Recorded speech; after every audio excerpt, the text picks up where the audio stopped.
UGC net 3rd unit second paper yoga के हम नाद बिंदु उपनिषद अभी हम अध्ययन करेंगे।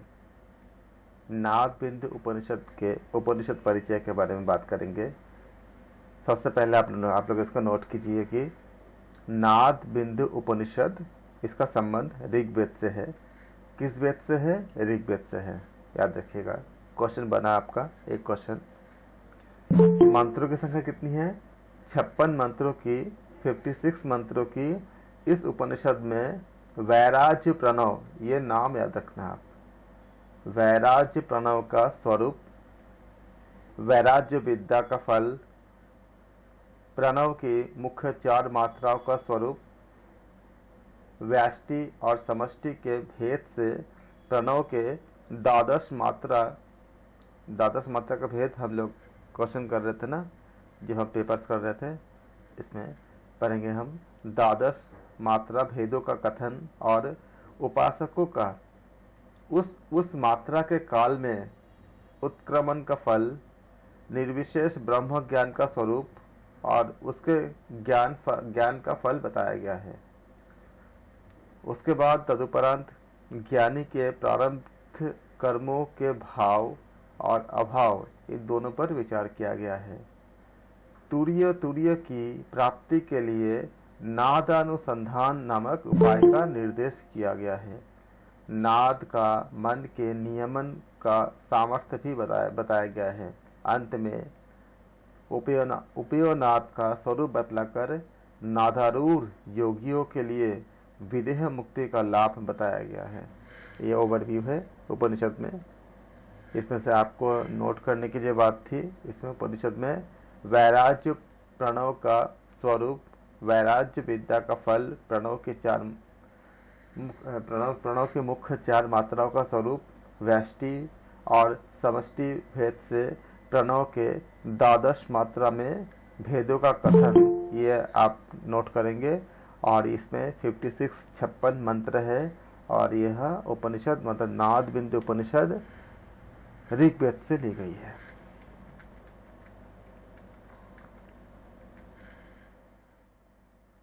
ओंकार रूपी यहाँ पे एक हंस से तुलना की गई है और ये बहुत ज़्यादा महत्वपूर्ण है। हम पहले भी बात कर रहे थे कि तीनों गुण जो है, हाँ आपका हमें सत्वगुण, रजोगुण, तमोगुण, ये तीनों गुण एक उपनिषद के अनुसार ओमकार से ही उत्पन्न हुई है। आज हम देखेंगे वो उपनिषद क्या है, आपका नाद बिंदु उपनिषद है। इसमें बताया गया है ये तीनों गुण किस किस क्षेत्र से उत्पन्न हुई है। एक हंस को मान करके, ओंकार को एक हंस रूपी पक्षी मान करके।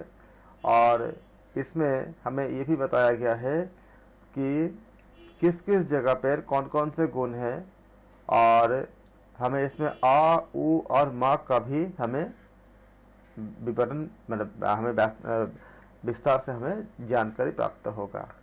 तो शांति पाठ के रूप में ओंकार रूपी पक्षी यानी हंस का जो आकार है, इसमें हर एक लाइन आपका एक क्वेश्चन है जिसका आंसर आपका हर एक लाइन है।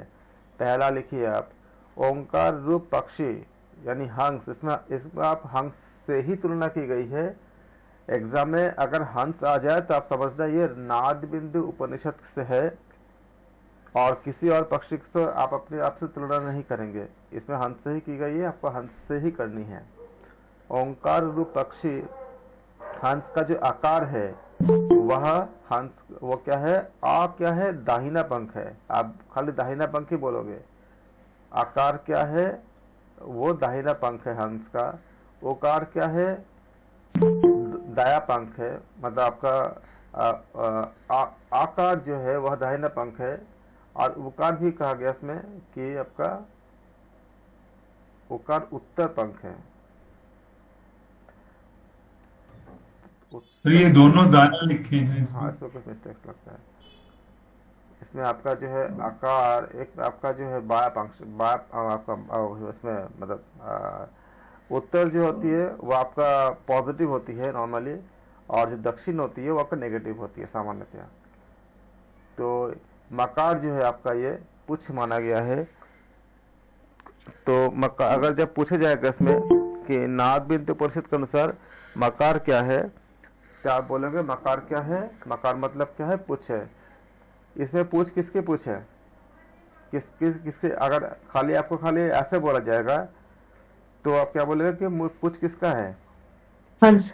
हंस का, हंस पक्षी का। ठीक है। तो इसमें आकार जो है वो आकार का दक्षिण पक्ष, इसमें थोड़े से मिस्टेक्स है। आकार जो है ये आपका दक्षिण पक्ष है, और जो उकार है मतलब दक्षिण मतलब आपका, इसका एक और नाम होती है इसका आग्नेय भी नाम होता है इसका, मतलब मात्रा होता है आकार, हाँ ये आपका। और जो आपका जो उकार है, उकार का उत्तर पक्ष मानते हैं इसको वायव्य कहते हैं। इसका मात्रा का नाम जो होती है वायव्य होती है। और मकार जो होती है ये आपका क्या हो गया आपका, ये मकार का मतलब पुच्छ होती है। इसको सूर्य भी कहते हैं, इसको भानुमंडल भी कहते हैं, मतलब भानुमंडला कहते हैं इसको। उसका एक और अर्थ सूर्य भी होती है। तो उत्तर पक्ष जो है वो दाया नहीं होगा, क्योंकि दोनों दाया नहीं होगा। तो इसमें थोड़ी सी प्रिंटिंग मिस्टेक्स है। तो ये आपका क्या है, आकार जो है वो दाहिना पक्ष, दाहिना ही होता है। और मकार क्या आपका पुच्छ है। गुण उस ओंकार के हंस के जो पाद है वो पाद आदि है, मतलब गुण जो है उस ओंकार के, मतलब ओंकार रूपी जो हंस बताया जा रहा है, हंस के पाद आदि है, अर्थात रजोगुण और तमोगुण। उस हंस का क्रमशः दाहिना पैर है और बाया पैर है। तो रजोगुण कौन सा पैर है आपका? दाहिना पैर है। तो दाहिना पैर जो है वो कौन सा गुण है आपका बोलोगे? उस पाद मतलब जो लेग्स होती है उसको पाद कहा गया है इसमें, तो वो रजोगुण हो गया। और जो बाया पैर है वो उसका क्या है आपका, क्या कौन सा गुण है? तमगुण है। और तत्व जो तत्व है, तत्व सत्व गुण उसका शरीर है। कुछ जैसे हम कहते हैं ना कि तत्व, तो कुछ इसमें तत्व का शब्द का अर्थ जो है आपका वह जो वराह परिषद में बताया गया है, उसमें 96 तत्व से युक्त विशिष्ट अवयव का शरीर बताया गया है। ये भी एक पदार्थ होता है। यहाँ के इसमें क्या, इसका अर्थ क्या? इसमें दाहिना नेत्र धर्म है और बाया नेत्र अधर्म है। तो तमोगुण अगर है तो वो अधर्म होगा, सतोगुण है तो धर्म होगा, क्योंकि दोनों ही गुण इसमें व्याप्त है। तो इसमें क्या है, इसलिए कहा गया है कि नाद बिंदु उपनिषद के अनुसार हम क्या बोलेंगे इसमें कि आकार दाहिना पंख है। जो आकार उसका ओंकार रूपी पक्षी का जो हंस का जो आकार है वह दाहिना पंख है। ओकार उसका उत्तर पंख है। और मकार उसके जो पुच्छ माना गया है, उस पुच्छ को माना गया है। ये आपका पुच्छ का पूछ जाएंगे तो आप कुछ और मत करना, मकार मतलब पुच्छ हो जाएगा अकॉर्डिंग टू नाद बिंदु उपनिषद। और जो अर्ध मात्रा है वह मस्तक है। गुण उस ओंकार हंस आदि के पैर यानी पाद आदि इत्यादि है। रजोगुण जो है, और रजोगुण और तमोगुण, रजोगुण कौन सा पैर है? दाहिना पैर है। और तमोगुण कौन सा पैर है? बाया पैर है। और तत्व क्या होती है आपका उसमें? सत्वगुण, सत्वगुण उसका पूरा शरीर है। ये ख्याल रखना आप। और उनका मतलब उस हंस का जो दाहिना नेत्र है वो धर्म है। दाहिना नेत्र क्या है? धर्म है। और जो बाया नेत्र है उसे क्या कहते हैं? उसको अधर्म कहते हैं। आप एग्जैक्टली यही मतलब याद रखोगे, इसी से आपको नंबर मिलेंगे जब अगर एग्जाम में आएंगे। तो इस ओंकार रूप हंस के दोनों पैरों में भूलोक यानी पृथ्वी आया हुआ है। तो ओंकार रूप हंस के दोनों पैरों में आपका कौन से लोक है? पृथ्वी लोक है, भूलोक है। उसके जंघाओं में भूवर लोक, भूवर लोक किसे कहते हैं? अंतरिक्ष लोक को भूवर लोक कहते हैं। अगर एक खाली ऐसा भी आ जाए कि भूवर लोक का अर्थ क्या है, तो भी आप इसको लिखोगे, अलग से लिख दोगे कि भूल लोक का मतलब क्या हुआ? पृथ्वी। कभी कभी मैच करने के लिए आता है कि भूल लोक भूगोल लोक इस तरह देते हैं, और फिर लेफ्ट की तरफ और राइट की तरफ लिखेंगे आपका अंतरिक्ष, पृथ्वी और आपका स्वर्ग लोक ऐसे लिख देंगे। तो आपको मैच करने होंगे, इसलिए अलग अलग इसको मीनिंग को लिख लेंगे। उस ओंकार रूप हंस के दोनों पैरों में भूलोक यानी पृथ्वी आया हुआ है।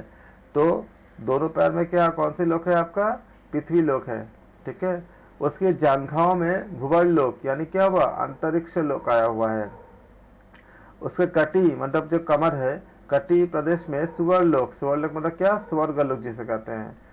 कहाँ पे है? कटी प्रदेश में है, अवस्थित है। और दोनों नाभि प्रदेश में महर्लोक है। हृदय प्रदेश में जनलोक अवस्थित है, उसका कंठ में तपोलोक ऊपर अवस्थित है। तो आप लोग क्या करोगे, इसको सारे को एक एक लाइन पे लिखोगे, क्योंकि ऐसा तो याद नहीं रहेगा, एक एक लाइन पे लिखोगे तो आपको याद रहेगा। जैसे उसके आप पहले ऊपर तो आपने नंबरिंग कर दिया, उसके बाद जो नंबरिंग आएगा मैं यहाँ से 1 से लेता हूँ, आप अपना नंबर लिख लेना। पहले क्या करोगे, उस ओंकार के हंस के दोनों पैर में क्या आपका पृथ्वी लोक है, आपने 1 नंबर दे दिया। 2 नंबर लिखिए, उनके जांघों में क्या है, भूगोल लोक या अंतरिक्ष लोक है, हो गया इसका। 3 नंबर में लिखिए, एक 3rd लाइन पे उसके कोटि प्रदेश में सुवर्ण लोक यानी स्वर्ग लोक है, तभी आपको याद रहेगा और रिवीजन करने में आसानी हो जाएगी। और 4था लिखिए कि उनके नाभि प्रदेश में क्या है, महर्लोक अवस्थित है। 5वां लिखिए हृदय प्रदेश में जनलोक अवस्थित है। और 6ठा लिखिए उनके कंठ में क्या है, तपोलोक है। दोनों भौहों के बीच ललाट में सत्यलोक का स्थान है। तो सत्यलोक कहाँ पर है, दोनों आपका जो भौहें होती है, जो ललाट होती है, उनके वहां पे क्या आपको उस जगह पे अकॉर्डिंग टू नादबिंदु उपनिषद सत्यलोक है। इसी को क्या कहते हैं, इसे वैराज्य प्रणव कहते हैं। किसको कहते हैं वैराज्य प्रणव, दोनों भौहों के बीच में जो ललाट का स्थान है, उस जहाँ पे हम लोग चंदन लगाते हैं उसको कहते हैं वैराज्य प्रणव कहते हैं, अकॉर्डिंग टू नाद बिंदु उपनिषद। याद रखना इसको, अकॉर्डिंग टू नाद बिंदु उपनिषद क्या कहते हैं, इनको वैराज्य प्रणव कहते हैं। और उनका स्वरूप ऊपर के 4 मंत्रों में जो हमने देखा, हमने कैसे कैसे हमने इसको हमने देखा अभी। अब हम बात करेंगे वैराज्य प्रणव के बारे में।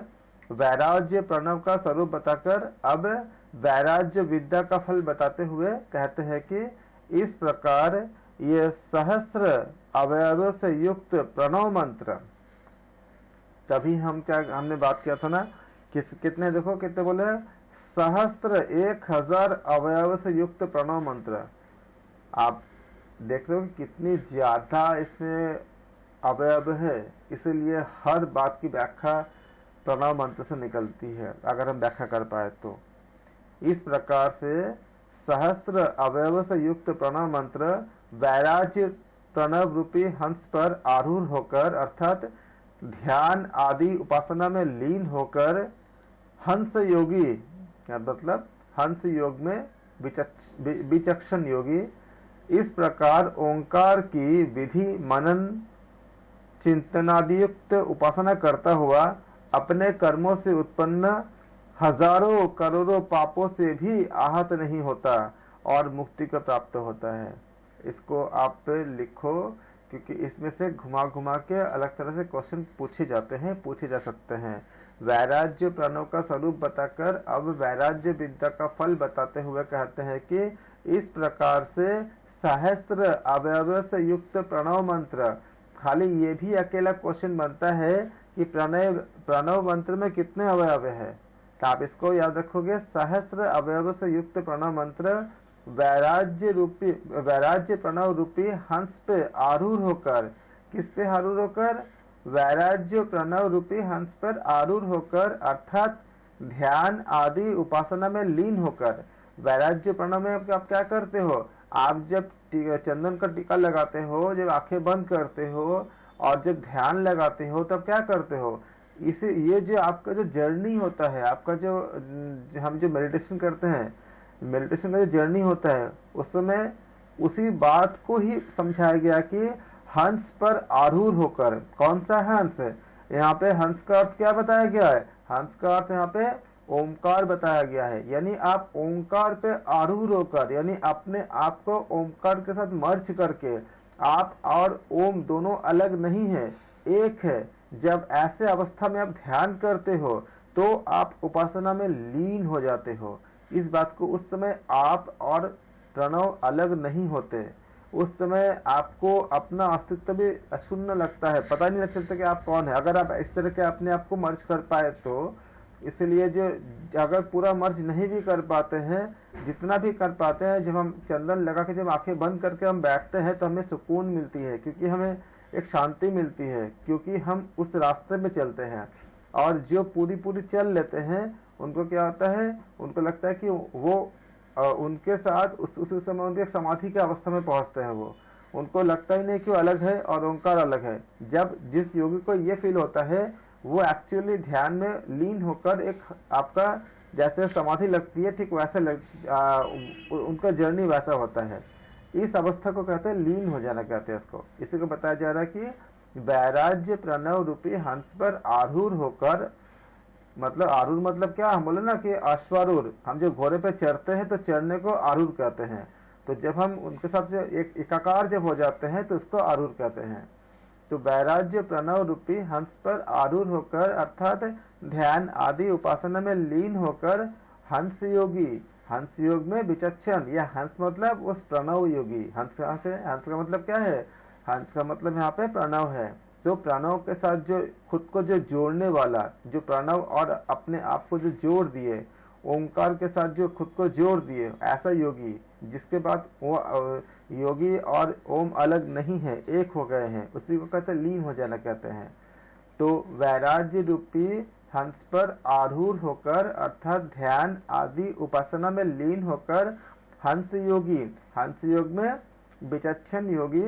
विचक्षण योगी उस ओंकार की विधि मनन चिंतन युक्त उपासना करता हुआ, वो खाली मन में खाली ओंकार को ही चिंतन कर रहे हैं, अपने कर्मों से उत्पन्न इसके पहले जितने भी, क्योंकि जब हम ओंकार के खाली में अपने आप को लीन कर गए तो एक्चुअली हम सुषुम्ना में लीन करते हैं, इसका अर्थ होती है। आगे दूसरी जगह पर हो गया इसको।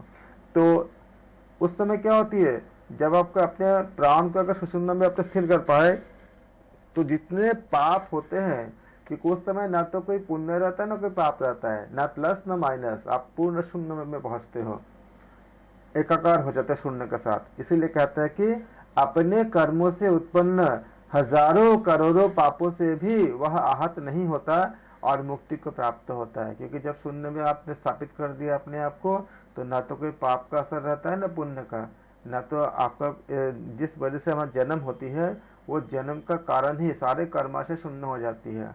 और जब कर्माशय शून्य हो गया तो क्या हुआ, आप मुक्ति को प्राप्त हो गए। इसी को बताया जा रहा है कि पापों से भी आहत नहीं होता और वो मुक्ति को प्राप्त होता है। इस प्रकार वैराग्य विद्या का फल बताकर अब प्रणव की मुख्य 4 मात्राओं का स्वरूप बताते हैं। प्रणव की आकार नामक प्रथम मात्रा क्या कहते हैं, आग्नेय कह जाती है। अब इसको लिख लो, नंबर आपके उसके बाद का नंबर डाल दो जहां तक आपने लिखा था। प्रणव की आकार मात्रा, प्रणव की आकार नामक प्रथम जो मात्रा होती है उसे क्या बोलते हैं, उसको आग्नेय कहा जाता है। प्रणव की आकार नामक प्रथम मात्रा आग्नेय कहा जाता है। मैंने 3 बार रिपीट किया, इसलिए रिपीट किया कि आप भी मेरे साथ साथ रिपीट करो, चाहे माइक खोल के हो चाहे माइक ऑफ करके हो, लेकिन साथ साथ बोलते रहो ताकि आपको याद हो जाए साथ साथ ही। प्रणव की आकार नामक प्रथम मात्रा आग्नेय कही जाती है और ओकार नामक द्वितीय मात्रा क्या कहते हैं, वायव्य कही जाती है। ओकार नामक द्वितीय मात्रा वायव्य कही जाती है। ओकार नामक द्वितीय मात्रा क्या कहते हैं, वायव्य कहते हैं। इसके बाद मकार की तीसरी मात्रा क्या है, सूर्यमंडल जैसी है। मकार की तीसरी मात्रा अकॉर्डिंग टू नादबिंदु उपनिषद, मकार की तीसरी मात्रा सूर्यमंडल जैसा है। मकार की तीसरी मात्रा सूर्यमंडल जैसा है। इसके देव कौन है, इनके देव सूर्य है, इनके देव सूर्य है। यह आपका लगातार प्रश्न बनता जा रहा है। प्रणव की आकार मात्रा, आकार नामक प्रथम मात्रा आग्नेय कही जाती है। दूसरा बन गया आपका, अपना नंबर दे देना आप। और उकार नामक द्वितीय मात्रा वायव्य कही गई है। तीसरा नंबर ये अपना नंबर दे दो, इसके बाद जो भी नंबर आपका है। मकार नामक तीसरी मात्रा सूर्यमंडल जैसी है। इसके देव सूर्य है। प्रथम मात्रा के अग्नि, द्वितीय मात्रा के वायु और तृतीय मात्रा के देव सूर्य है। प्रथम मात्रा का देव कौन है, अकॉर्डिंग टू नादबिंदु उपनिषद अग्नि है। द्वितीय मात्रा के कौन है, वायुदेव है। प्रथम मात्रा के अग्निदेव है, द्वितीय मात्रा के वायुदेव है और तृतीय मात्रा के कौन है, सूर्यदेव है। और जो अर्ध मात्रा है वह चतुर्थ है, वह वारुणी कही जाती है। तो अर्ध मात्रा के इसमें प्रश्न पूछे जा चुके ऑलरेडी। जो अर्ध मात्रा है वह चतुर्थ है। चतुर्थ मात्रा कौन सी है? जो अर्ध मात्रा है ना, तो अर्ध मात्रा को हम चतुर्थ मात्रा कहते हैं, और जो अर्ध मात्रा है वह चतुर्थ है, वह वारुणी कही जाती है। इसको याद रखोगे और इसका नंबरिंग करके आप इसको अपने नोट्स में लिख दो, क्योंकि यही नोट्स आप पढ़ोगे जब रिवीजन के टाइम में करोगे, आपको बहुत ज्यादा कम मतलब आपको उपयोगी होगा। क्योंकि अर्धमात्रा कौन सी होती है? हाँ जी, अर्धमात्रा कौन सी है सर? आप जो आप लिखते हो ना, अ उ म लिखते हो ना, उसमें बीच में एक अर्ध मात्रा आती है, उसको बात बताई जा रही है। क्योंकि जब आप पूरा लिखते हो उसमें एक अर्ध मात्रा भी आती है ना, खाली आप ओ उ मात्रा लिखते नहीं है, इससे एक मात्रा भी आती है उसमें, क्योंकि इसके देव वरुण है। तो हमने क्या देखा, और जो अर्ध मात्रा है वह चतुर्थ है, उसको वारुणी कही जाती है। वारुणी इसलिए कहते हैं क्योंकि इनके देव कौन है? वरुण है। उपयुक्त चारों मात्राएं तीन तीन काल या तीन तीन काल रूप है, या तीन तीन कला रूप है। उपयुक्त चारों मात्राएं तीन तीन काल या तीन तीन कला रूप है। इस प्रकार ओंकार को कितने हो गए? 4 इंटू 3 कितने हो गए? 12 हो गए। ऊपर का 4 प्रत्येक 4 4 12, तो 12 कलाओं से युक्त कहा गया है। तो 12 कलाओं से युक्त क्यों कहा गया है? क्योंकि हर एक मात्रा की 4 हमने देखा, ये चारों मात्राओं की 3 काल या 3 कला रूप होती है। इस प्रकार से ओमकार को 3 इंटू 4 इज इक्वल टू 12 होगी, तो 12 कलाओं से युक्त कहा गया है। अगर परीक्षा में आता है इसमें कैसे भी घुमा के कह सकते हैं, क्वेश्चन को आपको मतलब फ्रेम कर सकते हैं, लेकिन ओंकार के 12 मात्रा आप हर एक के हर चार जो है हर एक के साथ लिखोगे तो 12 हो जाएगा, इसको याद रखोगे। धारणा, ध्यान और समाधि के द्वारा उसे जानने का प्रयत्न करना चाहिए। कैसे? आप नाद बिंदु उपनिषद के अनुसार हम ओंकार को जानने का प्रयत्न कैसे करते हैं? धारणा, ध्यान, समाधि। अगर भूल जाते हो तो पतंजलि योग दर्शन के आपका जो अंतरंग जो आपका जो स्थिति है, ये 5 का बहिरंग होती है, पहले 5 उस खल याद रखोगे। हालांकि यहाँ पे कोई चर्चा नहीं है पतंजलि आपका अष्टांग योग की, लेकिन याद रखने के लिए आप इसको अपने मन से कर सकते हो कि धारणा, ध्यान, समाधि जो उसमें अंतरंग था उसी को बताया जा रहा है। धारणा, ध्यान और समाधि के द्वारा उसे जानने का प्रयत्न करना चाहिए। लेकिन यहाँ पे किसी तरह से अष्टांग योग की बात मत करना, क्योंकि अष्टांग योग के बारे में नहीं बताया गया है। यहाँ पे मतलब कोई टर्म नहीं इस्तेमाल नहीं किया, उपयोग नहीं किया गया है। अर्थात कहने का तात्पर्य यह है कि ओंकार की साधना केवल उच्चारण, जप या रटने से ही पूरी नहीं हो जाती, उसमें ध्यान, धारणा आदि भी आवश्यक है। हम बहुत पहले एक दिन बात कर रहे थे ना कि हमारे भाव भी महत्व रखता है। हाँ, कुछ जब नहीं कर पाते तो खाली नाम ही याद करते, नाम ही रटते हैं, लेकिन नाम करते करते, जाप करते करते करते करते करते करते एक स्थिति ऐसे खुद ब खुद भी आती है कि हमारा ध्यान, धारणा इत्यादि उसमें अपने आप आ जाती है। लेकिन आती है, और जब ये आता है तभी हम उस तक पहुंच सकते हैं। जैसे कि रत्नाकर पहले राम भी नहीं बोल पा रहा था, वो मरा मरा मरा मरा करते करते राम राम आता गया, क्योंकि मरा का और उल्टा राम ही होता है।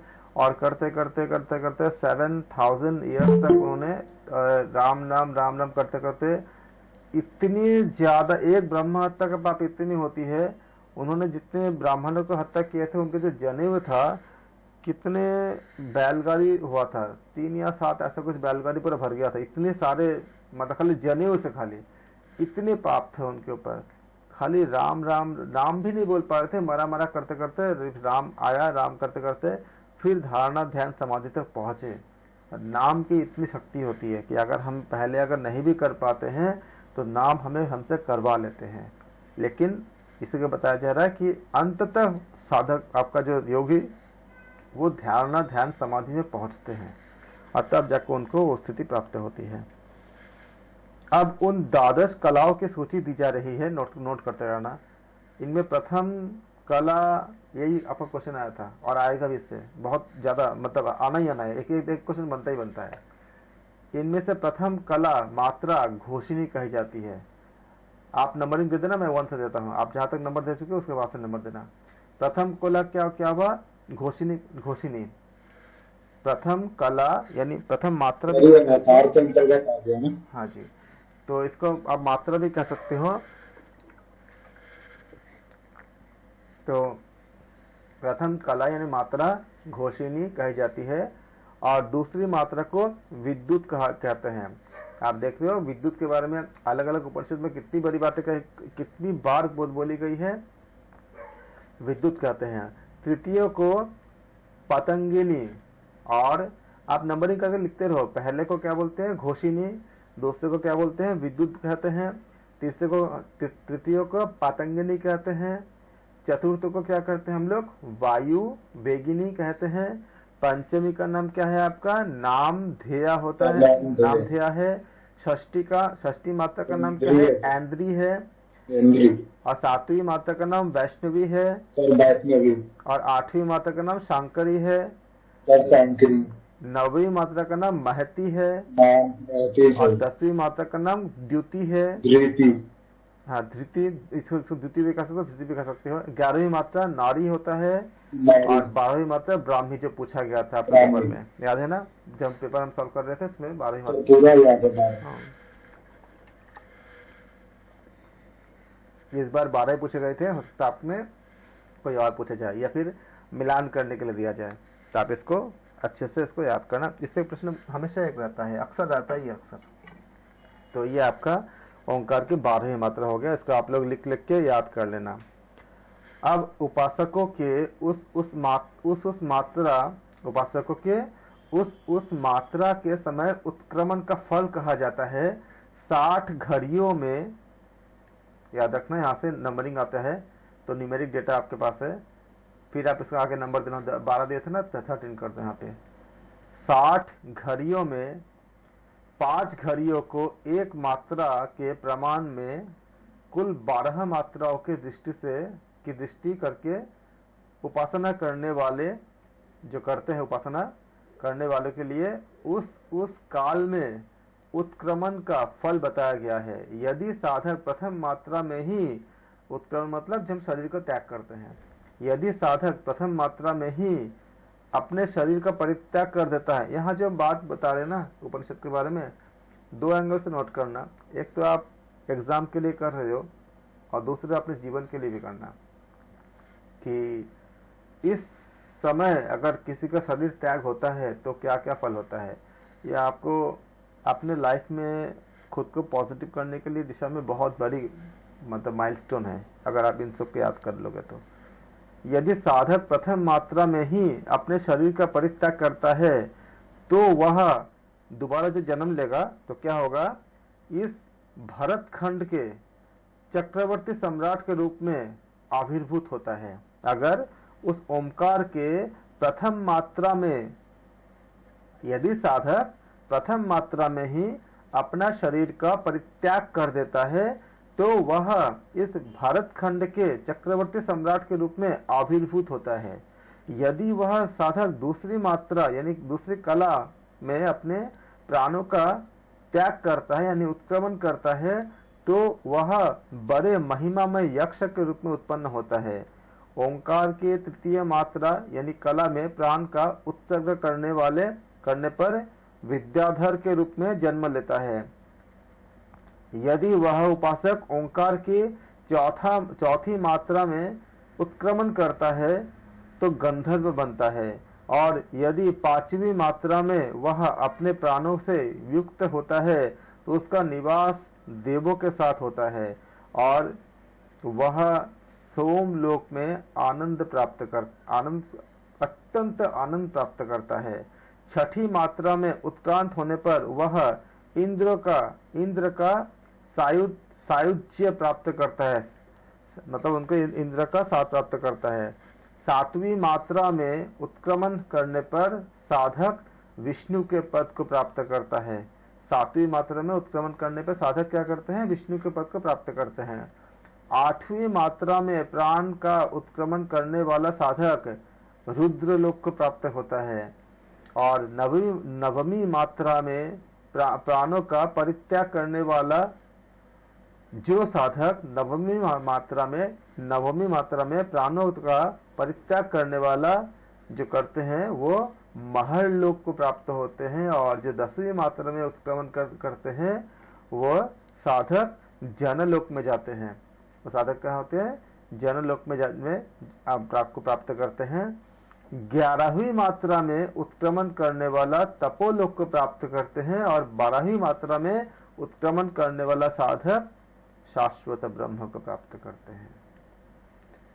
ये पूरे मात्रा को आप इसको लिखोगे अच्छे से एक एक करके, और इसको पूरा याद कर लोगे। एग्जाम्स के लिए तो है ही है, याद करके इसको अगर चिंतन करोगे, मनन करोगे तो जीवन के लिए बहुत बड़ी उपलब्धि होगी। क्योंकि जाना तो सबको है, वापसी टिकट सब लेके आए हैं, ऐसा कोई है जो वापसी टिकट नहीं लेके आए हैं? सब लेके आए हैं।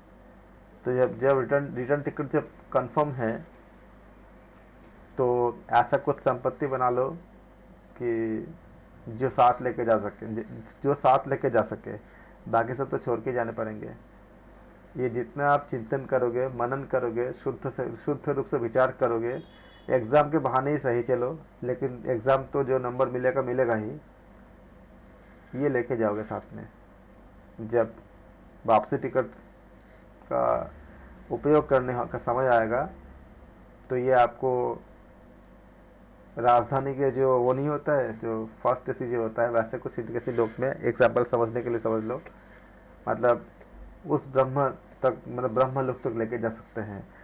लेकिन वो तभी होता है जब जीवन भर उसका अभ्यास करो, क्योंकि मृत्यु के समय अब हमारा कोई कंट्रोल नहीं रहता। जो हम पूरा जीवन भर अभ्यास करते हैं उसी को वही आता है। उस सविशेष ब्रह्म से परे शुद्ध, व्यापक और निर्विशेष पर ब्रह्म है। उस सविशेष ब्रह्म से परे शुद्ध, व्यापक और निर्विशेष पर ब्रह्म है। वह मंगलकारी सदैव उदीयमान है, और उसी से सूर्य, चंद्रादि अन्य ज्योतियां उदित है। वह इंद्रियों के से अगम्य है, इंद्रिय उसको जान नहीं सकता। गमन, अगम्य मतलब जो गमन योग्य नहीं है, इंद्रियों वहां तक जा नहीं सकता, वह इंद्रियों से अगम्य है। तीनों गुणों से परे है, सत्वगुण, रजोगुण, तमोगुण तीनों से परे है। ऐसे निर्विशेष में जब मन लीन होता है तब वह साधक अनुपम, कल्याणकारी, शांत, योग युक्त हो जाता है। ऐसी उच्च स्थिति में पहुंचे हुए साधक को योग युक्त कहना चाहिए। जब प्रश्न आएगा कि योग युक्त साधक कौन है, अकॉर्डिंग टू नाद बिंदु उपनिषद 3 लक्षणों का आप याद रखेंगे, क्योंकि इन्हीं में से कोई ऑप्शन में हो सकता है, या आपको इंटरव्यू में अगर जब पूछेंगे अगर, तो आपको ये सारे बताने पड़ेंगे डिटेल में। वहां पे ऑप्शन नहीं होते हैं, एग्जाम में अगर ऑप्शन होंगे ताकि आप उसको इंटरप्रेट कर सको, इसलिए इसको याद करोगे।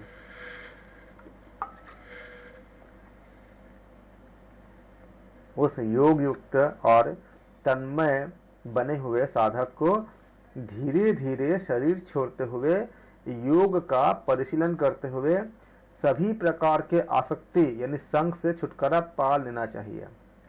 कि अगर आसक्ति रहेगा तो ओंकार का नाम नहीं आता।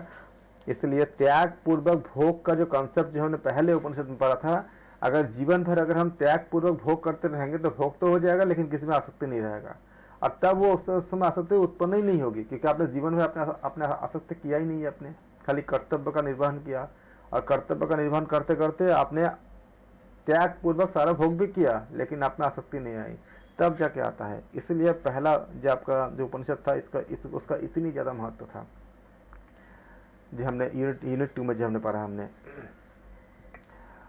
तो योग युक्त और तन्मय बने हुए साधक को धीरे धीरे शरीर छोड़ते हुए, जब योग का परिशीलन करते हुए सभी प्रकार के आसक्ति या संग से छुटकारा पा लेना चाहिए, और बाद में सांसारिक सभी पाशों से छूट जाने से निर्मल होकर वह स्वयं कमला प्रभु सभी ऐश्वर्यों का स्वामी बन जाता है, और उसी ब्रह्म भाव से परम आनंद को भोगता है, और उसी ब्रह्म भाव से परम आनंद को क्या करता है, भोगता है।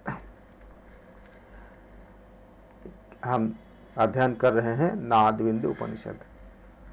हे महाज्ञानी जन, आत्मा को निरंतर जानते यानी कि परिशीलन करते हुए तुम समय बिताते रहो, अर्थात लगातार आप आत्मा को जानने की प्रयत्न करते रहो और अखिल यानी संपूर्ण प्रारब्ध कर्मों का फल भोगते हुए मन में किसी प्रकार उद्वेग मत करो। भगवत गीता में भी यह बताया गया कि जो व्यक्ति लगातार गीता पाठ रोज करते हैं वो अपने प्रारब्ध का भोग तो करते हैं, लेकिन करते जो भी उनका प्रारब्ध फल होता है भोग करते हुए भी वो सबके हितैषी होते हैं और तत्व में मतलब उनका मन लगे मन आपका जो है योग में लगे रहते हैं और कोई उनका कुछ अनिष्ट नहीं कर पाता। जब वो लगातार गीता के पाठ करते हैं ऐसा वाइब्रेशन जनरेट होती है, ऐसा तरंगे जनरेट होती है, ऐसा ऑरा जनरेट होती है कि नकारात्मक जो आपका जो हमें जो कर्म जो होती है, जो हमें हम भोगते रहते हैं अपने जिसका जो प्रारब्ध है, लेकिन उस समय मतलब एक सुरक्षा चक्र हमें मिलती है भगवान की तरफ से। आपको गीता पढ़ना आपको अच्छे से मिलेंगे सब चीजें।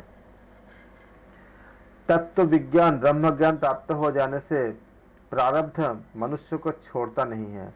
तत्व विज्ञान ब्रह्म ज्ञान प्राप्त हो जाने से प्रारब्ध मनुष्य को छोड़ता नहीं है। यहाँ प्रारब्ध का अर्थ क्या है? जिन कर्मों ने फल देना शुरू कर दिया है, ऐसे पूर्वकृत कर्म के बारे में जो बात करते हैं ये नहीं है। यहाँ प्रारब्ध का अर्थ केवल अपने पूर्व जन्मों में किए गए संस्कार है, ऐसा माना जाता है। तात्पर्य ऐसा है कि तत्व ज्ञान होने पर भी जो पूर्व संस्कार अमुक समय तक बने ही रहते हैं, परंतु तत्व ज्ञान हो जाने के बाद वह प्रारब्ध वे संस्कार नहीं रहते। जैसे कि स्वप्न से जागकर सपनादि देखे गए देहादि असत ही मालूम पड़ता है। जब सपने सब जब हम बाहर आते हैं तो हमें लगता है कि वो तो सपना था, लेकिन जब सपना देख रहे होते तब वो लगता था कि वो सच है, वही है। उसी प्रकार से हम जब तत्व ज्ञान होने से पहले तक तो हमें लगता है सारा चीजें, लेकिन जब हो जाता है तब हम उससे बाहर निकल आते हैं। तो ऐसा लगता है कि जैसे स्वप्न से जागकर सपनादि में देखे गए देहादि असत ही मालूम पड़ते हैं। प्रारब्ध जन्मांतरीय अर्थात अन्य जन्म में किए गए कर्मों को यहाँ पे कहा गया है। पूर्व कथनानुसार ज्ञानी जन का तो कर्मजन्य दूसरा जन्म कहीं होता ही नहीं है, और इसलिए जागने पर जैसे स्वप्न का देह क्रम यानी अध्यस्त ही था, ऐसा लगता है कि सपना था वो, ठीक उसी प्रकार से ज्ञान जब प्राप्त होती है तो यह देह क्या होती है? भ्रांत। मतलब ये सारे जगत मतलब आपका हम कहते हैं ना ब्रह्म सत्य जगत मिथ्या, वो सारे भ्रांत ही लगता है कि ये एक भ्रम है, भ्रांत महसूस होता है। जो पदार्थ अध्यस्त यानी भ्रम और मिथ्या ही है, भला उसका जन्म कैसे हो सकता है? और जिसका जन्म ही नहीं हुआ उसका अस्तित्व भी कैसे हो सकता है? इस जगत का उपादान कारण ब्रह्म ही है। ज्ञानी पुरुष घोड़े का उपादान कारण जैसे मिट्टी है ऐसे मानता है, वैसे ही जगत का उपादान कारण ब्रह्म को ही जानता है जब उनको यह महसूस होता है, एक्चुअल जो इनको रियलाइज जो कर पाते हैं। वेदांतों के द्वारा यह सब जगत अज्ञान ही है, वेदांत के द्वारा तो यह सब जगत अज्ञान ही है ऐसा प्रतिपादन किया गया है। उस अज्ञान का नाश होने पर वह विश्वत्व यानी सांसारिक प्रपंच भला कहाँ है? क्योंकि जब तक अज्ञान है तभी तक लगता है, जब तक सपने हैं तभी तक लगता है कि उसमें देखी गई बातें सच है। जैसे ही सपना टूटा खत्म हुआ तो पता चलता है कि वो तो एक कल्पना था। जैसे रज्जु में सर्प का भ्रम होने के बाद उस भ्रम का नाश होने से कि वह रज्जु यानी रस्सी ही दिखाई पड़ती है, सांप तो दिखाई नहीं देता क्योंकि सांप होता ही नहीं है। उसी प्रकार आत्मा को जाने बिना मूढ़ बुद्धि वाला मनुष्य जगत को देख रहा है, पर रज्जु खंड के जानने के से सर्प रूपी नहीं दिखता। उसी प्रकार जब आत्मज्ञान हो जाने के बाद ये जगत फिर ठहरता नहीं है, उसको महसूस नहीं होता, वो लगता है कि ये तो एकदम मतलब वो ठीक वैसे ही जैसे कि रस्सी को हम साफ समझ रहे थे, ठीक वैसा ही है। जब जगत के मूल अधिष्ठान को पहचान लिया गया तो फिर उसमें अध्यस्थ यानी मिथ्या भ्रम प्रपंच ये सब नष्ट हो जाएगा, और जब उस जगत में आया हुआ यह देह भी अध्यस्थ ही हुआ, तब तो प्रारब्ध की स्थिति भी कैसे और कहाँ रह सकती है, अर्थात कहीं भी नहीं रहेगा, क्योंकि प्रारब्ध आएगा कहाँ से फिर? ये तो जब जगत ही मिथ्या है तो प्रारब्ध कहाँ से आएगा?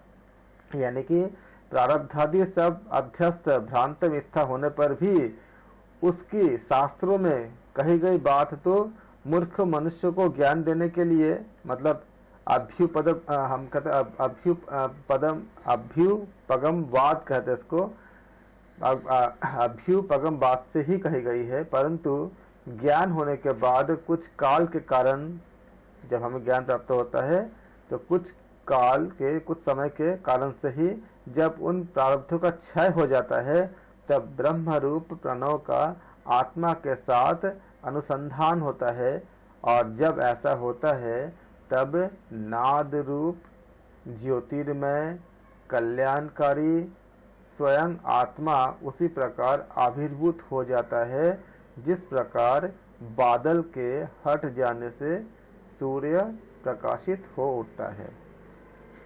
अब आगे इसके बारे में बात कर रहे हैं कि योगी को सिद्धासन, आप जानते हो किसे कहते हैं सिद्धासन? योगी को सिद्धासन में बैठने के उपरांत वैष्णवी मुद्रा का अनुसंधान करना चाहिए। इसको आप लोग नोट कर लेना कि ये आपका जो उपनिषद है नादबिंदु उपनिषद, इसमें बताया गया है कि योगी को सिद्धासन में बैठने के उपरांत वैष्णवी मुद्रा का अनुसंधान करना चाहिए।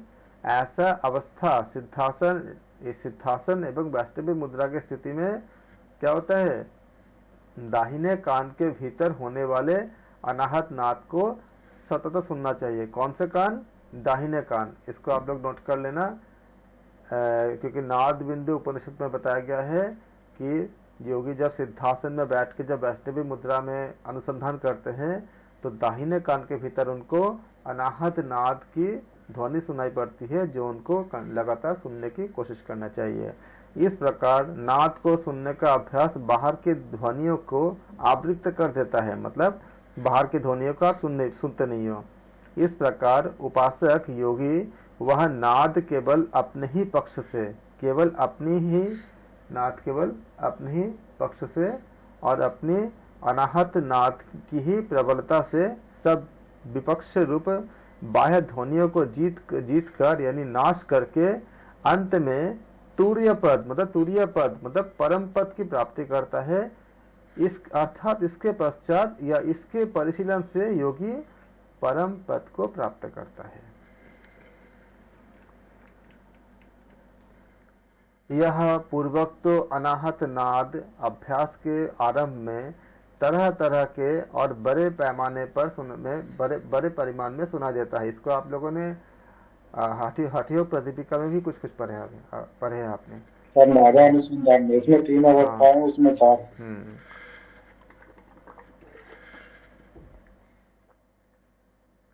यह पूर्वोक्त अनाहत नाद अभ्यास के आरंभ में तरह तरह का बड़े परिमाण में सुना देता है, परंतु ज्यों-ज्यों अभ्यास बढ़ता है त्यों-त्यों सूक्ष्म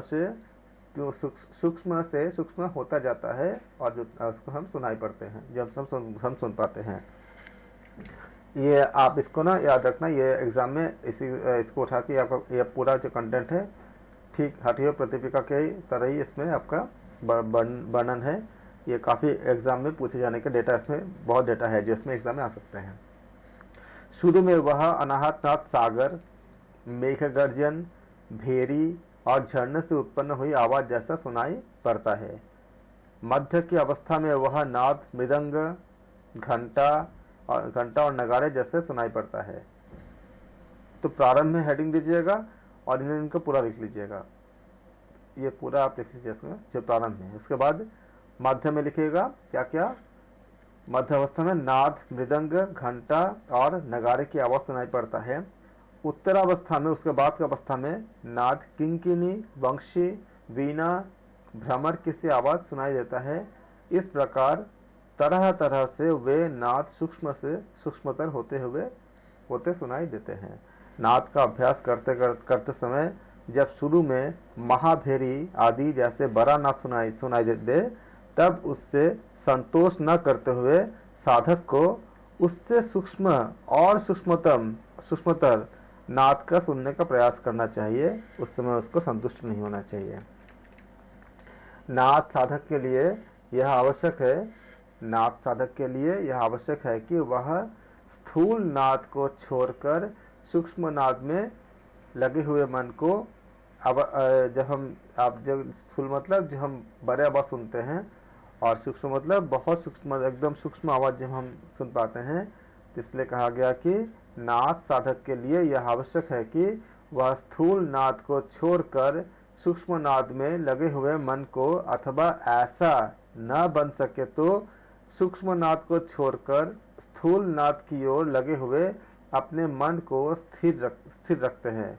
नाद से अतिरिक्त किसी अन्य विषय की ओर मन को हमें चालित नहीं करना चाहिए। मतलब कुछ और सुनने का हमें कोशिश नहीं करना चाहिए, सुनना भी नहीं चाहिए। उसे नाद में ही रममान रखें, चाहे वह स्थूल हो या चाहे सूक्ष्म। चाहे आप स्थूल अवस्था में आप सुन पा रहे हो, ये सूक्ष्म में, लेकिन आप हमेशा अपने आप को उस नाद में ही एक साथ, मतलब रममान, यानी कि उसमें मर्ज करके रखिए। नाद स्थूल हो या सूक्ष्म, जहाँ कहीं भी पहले मन लग जाता है तो मन को उसी में स्थिर करे और फिर उसी नाद में विलीन हो जाए। साधक को चाहिए कि वह बाहर की, हम जो साधना कर रहे हैं, साधना करते हुए साधक को ये चाहिए कि बाहर की सभी वस्तुओं को भूल जाए, और जैसे दूध में पानी मिल जाता है, आप दूध पानी मिलाओगे तो क्या होगा, ये अलग कर पाओगे, अलग नहीं कर पाओगे। ठीक वैसे ही अपने मन को नाद के साथ एकीभूत हमें करना चाहिए। ऐसा करने से मन स्वयं चिदाकाश में अपना विलय कर लेता है। जब हम ऐसा करते हैं, साधक को चाहिए कि वह इसके अलावा, मतलब नाद के अलावा, साधक को चाहिए कि वह नाद के अतिरिक्त सभी विषय से उदासीन होकर मन को संयत कर सतत नादाभ्यास के द्वारा, नाद के अभ्यास के द्वारा अमनस्तक बनाने वाले नाद को ही दृढ़ता से अवधारित करे। इसके अलावा कुछ भी और सुनने की चेष्टा ही न करें। चेष्टा नहीं करेंगे तो आवाज तो आएगा, लेकिन आप उसको सुनोगे नहीं, आप उसको केयर नहीं करोगे, इसलिए उसके प्रति उदासीन हो जाना। और सभी चिंताओं को छोड़कर तथा सभी चेष्टाओं से रहित होकर नाद का ही अनुसंधान करना चाहिए। तब नाद में ही चित्त विलीन हो जाता है। जिस प्रकार पुष्प रस को पीता हुआ जो भौरा है, जो फूल से जो आपका जो रस पीता है, वो भौरा फिर अन्य गंधों की अपेक्षा नहीं करता, केवल एक चित्त होकर मधु का ही पान करता है। उसी तरह जब मन नाद में आसक्त हो जाता है, तब वह बाहर के किसी विषय की आकांक्षा नहीं करता। सुंदर आवाज रूपी गंध से बंधा हुआ सांप जिस तरह से अपनी चपलता को एकदम ही छोड़ देता है और स्थिर शांत हो जाता है, ठीक उसी तरह नाद ग्रहण से मन चित्त रूपी भीतर का सांप, जो हमारे जो चित्त की चंचलता होती है, वो चित्त रूपी भीतर का सांप भी चंचलता को एकदम छोड़कर शांत हो जाता है, तल्लीन हो जाता है। जब ऐसा होता है तब वह एकाग्र हुआ मन विश्व यानी जगत प्रपंच को भूलकर, वो सारा चीज भूल जाता है, बाकी जितने भी प्रपंच है, बाकी मतलब जगत के बारे में, उनको भूलकर कहीं भी नहीं दौड़ता, क्योंकि उनको नाद मिल जाता है। विषय रूपी बगीचे में घूमने वाले मदोन्मत्त हाथी के सदृश मन को नियम में रखने के लिए यह निनाद ही तो तीक्ष्ण अंकुश है। यह नाद ही अंतःकरण रूपी यानी चंचल हिरण को पकड़ने के, जो चंचल जैसे हम हिरण को पकड़ते हैं ठीक वैसे हिरण को पकड़ने के जाल के समान है। अथवा तो अंतसह के मन के सागर को रोकने के लिए यह निनाद जैसे तीर मतलब किनारे जैसा ही होता है। जैसे सागर का किनारा ऐसा होता है कि सागर को भी रोक देता है, एक दिशा देता है। यह नदी का किनारा जैसे नदी उसके बीच में बहती है, दोनों किनारों के बीच में, या दोनों किनारों के बीच में सागर बहती है, वैसा ही जो है आपका ये मन जो है मतलब अंतस के मन के सागर को रोकने के लिए यह किनारे जैसा काम करता है। यह ब्रह्म प्रणव के साथ संबंध नाद ज्योतिर्मय स्वरूप वाला है।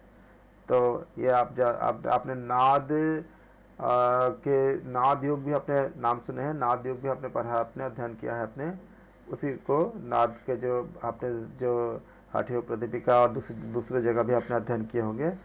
तो आपका ब्रह्म प्रणव के साथ संबंध नाद ज्योतिर्मय स्वरूप वाला है। उस ज्योतिर्मय स्वरूप के में मन स्वयं लीन होता है और वही विष्णु का परम पद है। तो इसको याद रखना कि विष्णु को परम पद अगर पूछे जाएंगे नाद बिंदु उपनिषद के अनुसार तब बताओगे। मन में आकाश तत्व के संकल्प, मन में आकाश तत्व का संकल्प तो तभी तक ही रहता है जब तक कि शब्द का प्रवर्तन है। क्योंकि शब्द कहाँ रहते हैं? शब्द आकाश में रहते हैं, स्पेस में रहते हैं ना।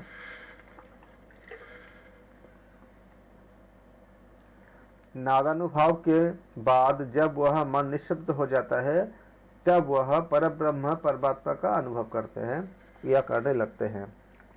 क्योंकि मन भी अपना अस्तित्व वहीं तक रखता है जहां तक नाद का अस्तित्व होता है। जब नाद का अंत हो जाता है तब मन भी अमन मतलब मन ही नहीं रहता, इसलिए अमन कहते हैं इसको, यानी शून्य हो जाता है। जब सशब्द मतलब शब्द सहित नाद अक्षर ब्रह्म में लीन यानी छीन हो जाता है, यानी लीन हो जाता है, तब वह निःशब्द यानी ध्वनि रहित स्थान, जो जहाँ पे कोई ध्वनि ना हो, ध्वनि रहित स्थान हो जाता है, वही परम पद है। इसमें कोई संशय नहीं है। पहले तो नाद के अनुसंधान से जो वासना उत्पन्न होती है वह क्षीण होती है और बाद में मन और प्राण में उस निरंजन परब्रह्म में लीन हो जाते हैं। इसमें कोई संदेह नहीं है। क्योंकि जब हम उस स्थिति को प्राप्त करते हैं, करोड़ों नाद एवं करोड़ों बिंदु उस ब्रह्म रूपी, करोड़ों नाद और करोड़ों बिंदु उस ब्रह्म करोड़ों बिंदु सभी उस ब्रह्म रूपी प्रणव आनंद यानी निःशब्द नाद में विलीन हो जाते हैं।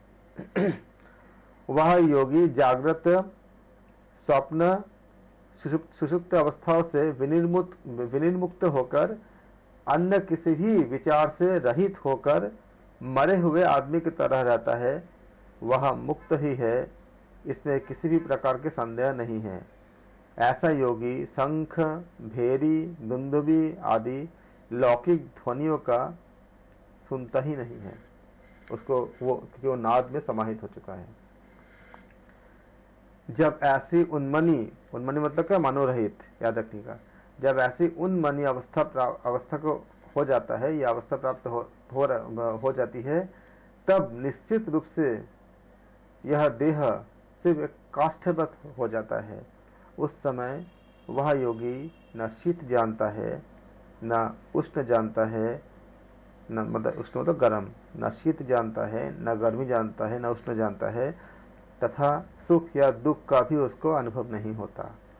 ऐसे योगी को मान या अपमान कुछ भी अनुभव नहीं होते। अपनी समाधि से सब कुछ त्याग कर देता है या त्याग कर रहता है। ऐसे योगी का मन जागृत, स्वप्न, सुषुप्ति इन तीन अवस्थाओं का अनुसरण नहीं करता। जो ऐसी इस अवस्था को जो प्राप्त कर चुके हैं, वह योगी जागृत और निद्रा से विलीन मुक्त होकर अपने स्वरूप की अवस्था को ही प्राप्त होता है, अर्थात दृश्य पदार्थ के अभाव में भी जिसकी दृष्टि स्थिर रहता है, किसी भी प्रयत्न के बिना जिसका प्राण श्वासोच्छ्वास स्थिर रहता है, किसी भी आधार के बिना जिसका चित्त स्थिर ही रहता है, वह ऐसा योगी ब्रह्म रूप प्रणवनाद के भीतर एक नाद रूप तूर्य वाद रूपता से विदेह मुक्त हो जाता है। ये उपदेश है। यहाँ नाद बिंदु उपनिषद समाप्त हुए। नाद बिंदु उपनिषद हमारा आज समाप्त हो गया। Thank you. इसके बाद हम करेंगे ध्यान बिंदु उपनिषद अगले क्लास में। आप सबका धन्यवाद। आप सबका अगर कोई भी डाउट्स हो, कोई भी क्वेरीज हो, कमेंट चैनल के नीचे आप कमेंट कीजिए। आपका आंसर सारा देने का हम पूर्ण प्रयास करेंगे। धन्यवाद।